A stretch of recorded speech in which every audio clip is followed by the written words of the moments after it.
नमस्कार, मैं हूं प्रियंका। आप सभी देख रहे हैं खबर दिन भर। डीडवाना में विधायक मुकेश भाकर जिला कलेक्टर कार्यालय पहुंचे और पंचायत व नगर निकाय परिसीमन को लेकर कलेक्टर से चर्चा की।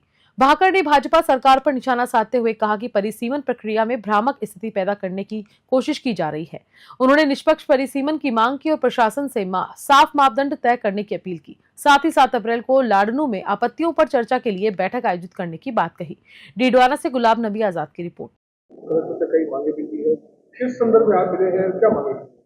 देखिए, जिस तरीके से पंचायत राज जो ग्राम पंचायतों का और जो परिसीमन की चर्चा चल रही है और नगर पालिकाओं में वार्डों के जो परिसीमन की चर्चा चल रही है, उसको लेकर मेरी कलेक्टर साहब से मीटिंग थी और हमने ये कहा है कि प्रशासन बिना किसी सरकार बिना किसी नेताओं के दबाव में आए एक मापदंड वो तय करे कि कितनी संख्या का कोई वार्ड होगा, किस तरीके से आप पंचायतों का पुनर्गठन करेंगे, किस तरीके से नई पंचायतें बनेगी, किस तरीके से परिसीमन होगा। इसको लेकर जनता के बीच जो भ्रामक स्थिति है, जो चिंता की हर आदमी चिंतित है कि किस तरीके से पंचायतें बनेगी। जिस तरह से भाजपा के लोगों द्वारा प्रचार किया जा रहा है कि इस गांव को इस गांव में डाल देंगे, ये वार्ड छोटा हो जाएगा, ये वार्ड बड़ा हो जाएगा, माइनॉरिटी के वार्ड कम हो जाएंगे, एससी के वार्ड कम हो जाएंगे, बीजेपी के वार्ड बढ़ जाएंगे। तो जिस तरीके की चर्चा लोगों के बीच में, उसको लेकर मेरी मीटिंग थी। धौलपुर जिला चिकित्सालय में मरीजों को बेहतर सुविधाएं देने के लिए राज्य सरकार ने नई व्यवस्था लागू की है। अब यहां रात्रि के समय भी नर्सिंग अधीक्षक तैनात रहेंगे।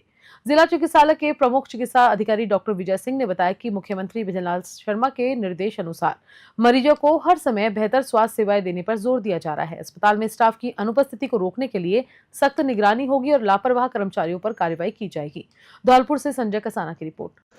राज्य सरकार के यशस्वी मुख्यमंत्री श्री भजनलाल जी की मंशा है और वो कृत संकल्पित हैं कि प्रदेश की जनता को अच्छी से अच्छी और एक अच्छे वातावरण में स्वास्थ्य सुविधाएं मिलें। उनके प्रदेश के सभी चिकित्सालय मरीजों की चिंता करें और इसी कड़ी में हमने जिला चिकित्सालय धौलपुर के अंदर कुछ नवाचार किए। जिला चिकित्सालय धौलपुर अब जिला चिकित्सालय के साथ साथ मेडिकल कॉलेज से संबद्ध चिकित्सालय हो गया है और सरकार भी चाहती है कि इस अस्पताल के अंदर अधिक से अधिक सुविधाएं मिलें और कम से कम रोगियों को रेफर होना पड़े। उसी कड़ी में हमने अपने स्तर पर माननीय मुख्यमंत्री श्री भजनलाल जी की मंशा को ध्यान में रखते हुए ये चिंता की कि जिला चिकित्सालय के अंदर एक सुपरविजन, एक नियंत्रण, एक निरीक्षण कार्य प्रॉपर हो, जिससे सभी कार्मिक समय पर आएँ और अपनी ड्यूटी ठीक से करें और अन्य प्रकार की कोई व्यवधान जो कार्य में होते हैं वह न हो पाएँ। इसलिए हमने मॉर्निंग में नर्स अधीक्षक के अतिरिक्त इवनिंग में एक नर्स अधीक्षक की तैनाती की है। जो सीनियर नर्स ऑफिसर है उनमें से एक को नर्स अधीक्षक की जिम्मेदारी दी है ताकि कार्मिक समय पर आएं और उनकी ड्यूटी में किसी प्रकार की कोई दिक्कत। धौलपुर जिले के पचगांव और छावनी गांव के ग्रामीणों ने नगर परिषद में शामिल किए जाने का विरोध किया। ग्रामीणों का कहना है कि इससे उन्हें नरेगा जैसी योजनाओं का लाभ नहीं मिलेगा। धौलपुर नगर परिषद द्वारा पचगांव, तगावली और पुरानी छावनी को नगर परिषद में शामिल करने की घोषणा के बाद ग्रामीणों में आक्रोश है। भाजपा नेता नीरज शर्मा के नेतृत्व में ग्रामीणों ने जिला कलेक्टर को ज्ञापन सौंपा और मांग की कि उनके गांव पंचायत में ही रहने दे। ग्रामीणों ने चेतावनी दी है कि यदि उनकी मांगे नहीं मानी जाती है तो वो आंदोलन करेंगे। धौलपुर से संजय कसाना की रिपोर्ट। राम राम सर, अभी मेरे नेतृत्व में छावनी और पचगांव ने एक वहाँ पर कलेक्टर साहब के पास उपस्थित होके एक ज्ञापन दिया है। ये लोग ये चाहते हैं कि ग्राम पंचायत ही रहे, इसको नगर परिषद में न लाया जाए। तो और इन लोगों की समस्याओं को मैंने देखा, सुना, जाना, कलेक्टर साहब को भी इससे अवगत करवाया है।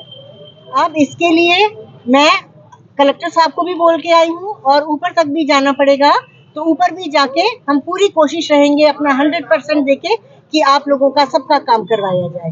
धन्यवाद। राम राम। हमारे गांव को नगर पालिका में जोड़ने का प्रयास किया जा रहा है गंदी राजनीति के तहत और हम लोग चाहते हैं कि हमारा गांव पंचायत में ही रहे और हमारी पंचायत के लोग ग्रामवासी भी यही चाहते हैं कि पंचायत ही रहे और ये अच्छी सद्भावना है वो खराब होगी नगर पालिका में जाने से। और बहुत ही यहाँ पे विकास की बात करें तो जिले में जाके देखो तो अपने नगर पालिका के बाड़ों में देखो उनकी गलियाँ, नाले, पानी भरा पड़ा हुआ है और गंदगी पड़ी है। अब छावनी में जो विकास भी हो रहा है वो भी आगे भविष्य में विकास नहीं हो पाएगा। तो हमारा तो यही निवेदन है कलेक्टर साहब से कि हमारी पंचायत को पंचायत ही रहने दें, हमें विकास की जरूरत नहीं। हमारा विकास गांव से हो रहा है, पंचायत से हो रहा है, हम पंचायत से ही कराएंगे। राम राम। धौलपुर के मयूरी फार्म हाउस में आयोजित इस समारोह में जिला परिषद के मुख्य कार्यकारी अधिकारी एएन सोमनाथ, जिला विधिक प्राधिकरण की सचिव न्यायाधीश रेखा यादव और अपर जिला एवं सत्र न्यायाधीश सावित्री आनंद निर्भीक मौजूद रहे। न्यायाधीश सतीश चंद्र ने कहा कि उनका जीवन न्याय दिलाने के लिए समर्पित रहा है। आयोग के पूर्व अध्यक्ष डॉक्टर RS गर्ग ने भी उनके न्यायप्रिय स्वभाव की सराहना की और उनके दीर्घायु होने की कामना की। धौलपुर से संजय कसाना की रिपोर्ट। डीग जिले के दीपावली गांव में माया देवी और उनके परिवार के साथ मारपीट कर उन्हें उनके ही घर से बेघर कर दिया गया। घटना के दौरान लाठी डंडों से लैस करीब 30 से 35 लोगों ने घर पर हमला कर दिया, जिसमें माया गंभीर रूप से घायल हो गई हैं। पीड़ित परिवार ने कोतवाली में FIR दर्ज कराई और SP व कलेक्टर को ज्ञापन भी सौंपा, लेकिन अब तक कोई ठोस कार्रवाई नहीं हो पाई है।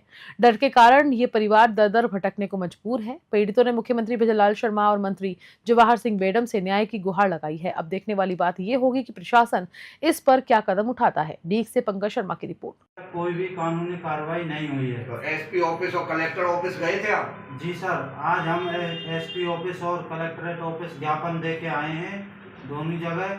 अब और हमें आश्वासन दिया है कि आपकी सुनवाई होगी। ये पीड़ित परिवार आप देख रहे हो, ये ददावली के रहने वाले, इन्होंने एक मकान में 8-10 साल से रह रहे थे, जिन पर दबंगों ने किया कब्जा। दबंगों की दबंगताई से इनकी मां पर हमला भी हुआ, वह इनको घर से बेघर कर दिया। आज घर से बेघर ये डोल रहे हैं, अपनी गुहार लगाने मीडिया के द्वारा मुख्यमंत्री महोदय और मंत्री महोदय से गुहार लगा रहे हैं कि इनकी सुनवाई की जाए। अब बेघर किए हुए लोगों को घर दिलाया जाए। अभी इनकी मम्मी से बात करते हैं।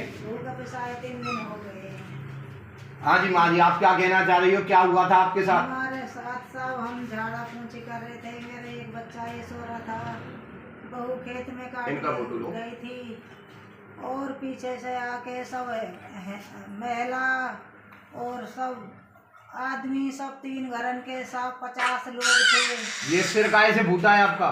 फरसा दिया साहब, विक्रम ने फरसा दिया है दोनों हाथन तो से। टांगे वांगे आए? टांके आए 8-10 साहब और डंडा दिए। मेरी बहू के फांसी लगा दी नाड़ में बेल्ट से, डोरी से। तो अभी तक पुलिस नहीं गई कोई?